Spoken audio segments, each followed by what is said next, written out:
Et puis on en vient à ce forum sur la réforme organisée à l'occasion de la journée africaine de la fonction publique.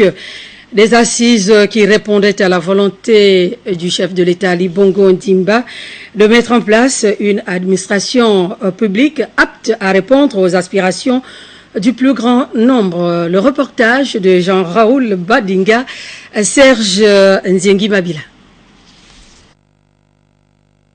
L'engagement de l'État à réformer la fonction publique gabonaise est un acte fort.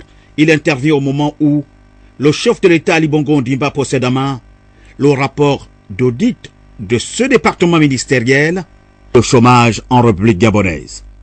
La pauvreté ne pouvait être résolue dans toute sa dimension tant que la question des fonctionnaires en service n'ait trouvé solution à tout problème que dans le dicton selon lequel le gouvernement, c'est comme l'orangina, à secouer avant de consommer. Voilà qui avait conduit le chef de l'État à reconnaître les biens fondés de la refonte des textes juridiques de la fonction publique, une fonction publique qui doit désormais reposer sur de nouveaux schémas.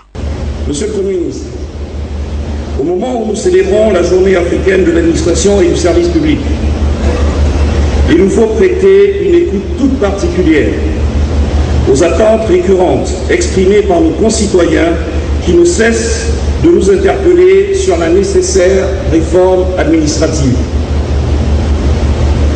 Que nous demandent-ils sans cesse?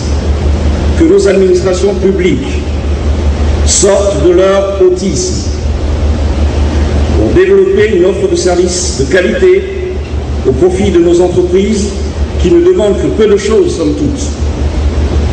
L'amélioration de la gouvernance dans la commande publique, le respect des procédures budgétaires clairement établies, la restauration de notre signature souveraine pour rétablir la confiance. Rétablir la confiance, gage de prospérité, et dissoudre les strates bureaucratiques qui entravent notre progression vers l'émergence. Ces strates bureaucratiques qui épuisent nos concitoyens dans le labyrinthe administratif et le capernaum des formalités et procédures kafkaïennes, 1000 fois modifiées et toujours équivoques. Reste maintenant son financement et sa mise en application à travers une nouvelle grille salariale, ce qui constituera un pont vers le futur. Et le futur, c'est déjà demain, c'est-à-dire 2016.